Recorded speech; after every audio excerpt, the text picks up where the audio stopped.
D মারিয়ার অবসরের পর আর্জেন্টিনার অ্যাটাকিংয়ে মেসি, আলভারেজ, মার্তিনেজ ত্রয়ী যেন প্রতিপক্ষের কাছে এক আতঙ্কের নাম। সেই কোপা আমেরিকা থেকে শুরু, এরপর একে একে ফিনালিসিমা আর শেষমেশ তো বিশ্বকাপ। আলবিসেলেস্তে স্কোয়াডে একের পর এক অবধারিত হয়ে গিয়েছে এই ত্রয়ী, কিন্তু হঠাৎই এক টিকা ইস্যুতে এবার আলাদা হতে হচ্ছে তাদের।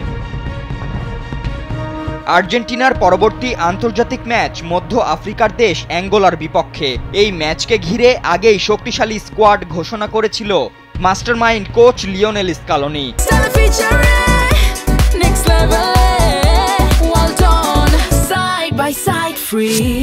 তবে ম্যাচের কয়েকদিন আগেই সেই স্কোয়াডে আবারও কাটাছেঁড়া করতে হচ্ছে তাকে, কারণ অ্যাঙ্গোলায় ভ্রমণের জন্য ইয়েলো ফিভার টিকা নিতে হয়। আর সেই টিকা না নেয়ার কারণে স্কোয়াড থেকে বাদ পড়েছেন হুলিয়ান আলভারেজ, নাহুয়েল মলিনা এবং জুলিয়ানো সিমিওনে। তাই তো স্কালোনিকে আবারও নতুন করে সাজাতে হচ্ছে সবটাই।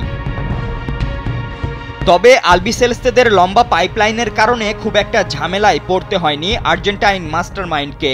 এই তিন তারকার জায়গায় স্কোয়াডে নতুন করে ডাক পেয়েছেন দুই ডিফেন্ডার কেভিন ম্যাকঅ্যালিস্টার ও লিসান্দ্রো মার্তিনেজ এবং উইঙ্গার এমিলিয়ানো বুয়েন্দিয়া। এর মধ্যে অ্যালেক্সিস ম্যাকঅ্যালিস্টারের ভাই কেভিনের এখনও জাতীয় দলের জার্সিটা গায়ে জড়ানো হয়নি। তবে আসন্ন এই ম্যাচেই তার অভিষেক হবে কিনা সেটাই দেখার অপেক্ষা। আর চোট থেকে ফেরা লিসান্দ্রো মার্তিনেজ দলে যোগ দিলেও তিনি শুধু অনুশীলন করবেন। তবে আলভারেজের শূন্যস্থানটা পূরণে মেসি, মার্তিনেজের সঙ্গে অ্যাটাকিংয়ে দেখা যেতে পারে বুয়েন্দিয়াকে।